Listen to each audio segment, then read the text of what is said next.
As you've probably guessed by now, this is a Mini.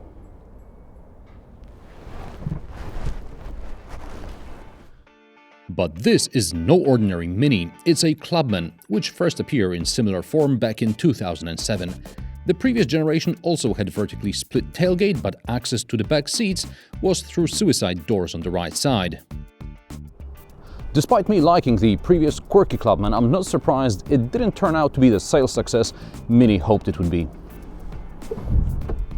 In the new Clubman, you get full-size rear doors on both sides, and because the Clubman is 7 cm wider than the hatch and has 17 cm longer wheelbase, 3 adults can fit in the back, and even the tunnel running through the middle is not a problem. The back seat is split 40-20-40, so you can transport longer items. There's an armrest with cup holders, you get air vents and a 12-volt socket. You can store bottles in the door pockets.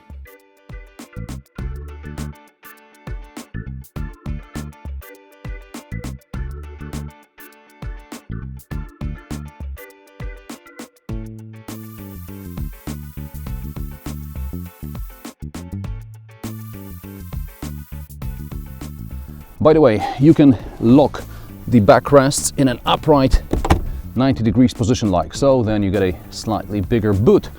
Fold them down completely flat, you get a big flat loading surface, 1250 liters. That's slightly more than BMW 1 Series or Toyota Auris. Back to the normal 5-seat configuration, and you get 360 liters, which is on par with Toyota Auris and BMW 1 Series.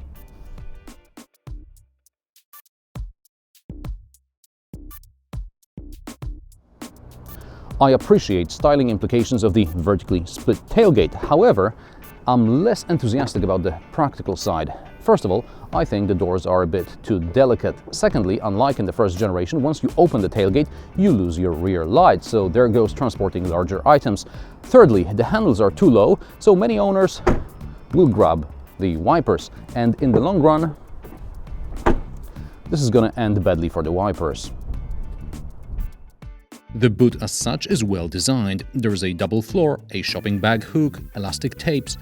There's an indent under the sill, so the emergency triangle doesn't take up space. But there's nowhere to stow the boot cover.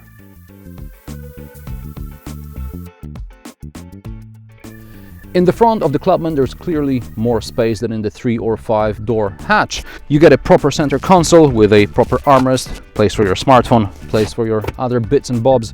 There is a cubby here, finally, which can fit your smartphone or your music player. There are decent cup holders, so it's a much bigger car. There are also many elements we know from the smaller Minis, like the central infotainment system. There's a halo around it, which uses colorful lights to indicate various functions like radio volume, AC settings, parking sensors, rev counter, Bluetooth, etc.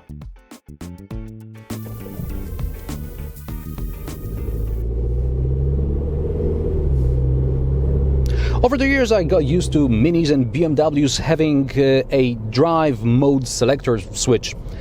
You could drive in normal mode or in eco mode or in sports mode. This car doesn't have it, it's an optional extra, and this car doesn't have it. So in this test I got about 8, maybe 9 liters per 100 kilometers in the combined cycle, which is considerably more than 6 that Mini promises. Cooper S is powered by a 2-liter turbocharged 4-cylinder engine which produces 192 horsepower and 280 Nm of torque. Without the drive mode selector, there is no sound change for sport mode, which is a shame because you don't get the crackling exhaust, you don't get sound symposer sound inside, so all you can hear is the engine whine. This is all the sound you can get.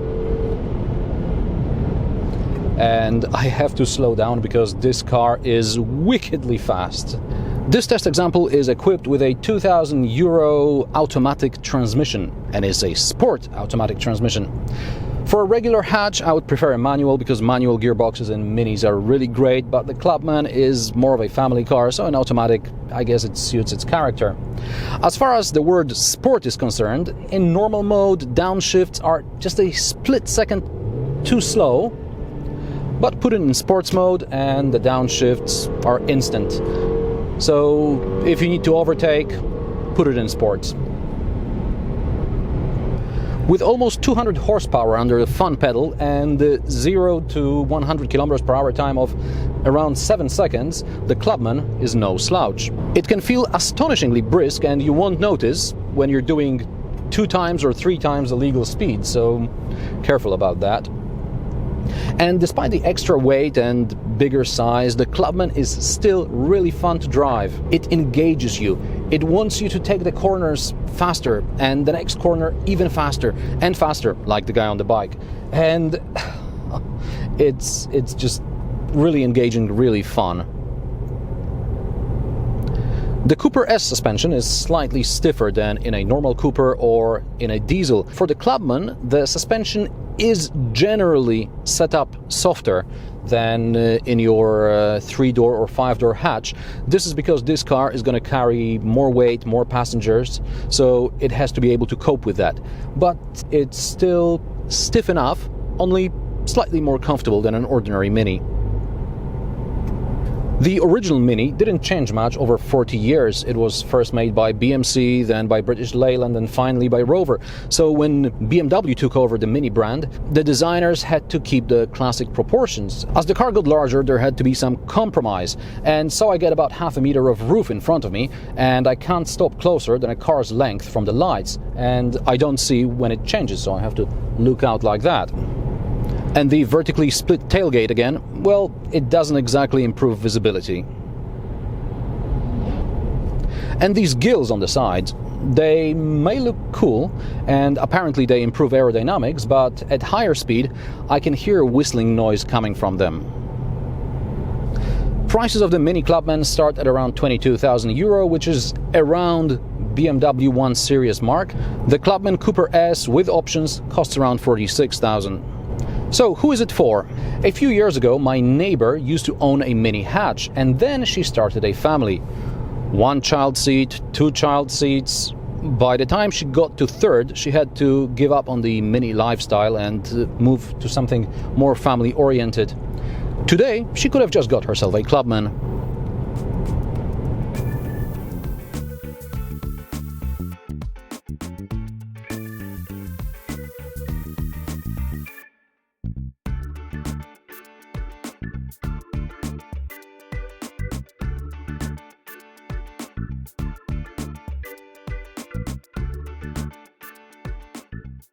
And this is the Clubman secret recipe. I'd never even consider buying a 5-door Mini because it doesn't offer that much more space off the hatch. But a Clubman, strangely and annoyingly, makes a lot of sense to me. And what's your take on the Mini? Can Mini have more than 3 doors? Or maybe you'd like a 5-door hatch? Let me know in the comments below. Give me a thumbs up, click subscribe, share my videos with your friends. New episodes every Friday. Thanks for watching, and I'll see you next time.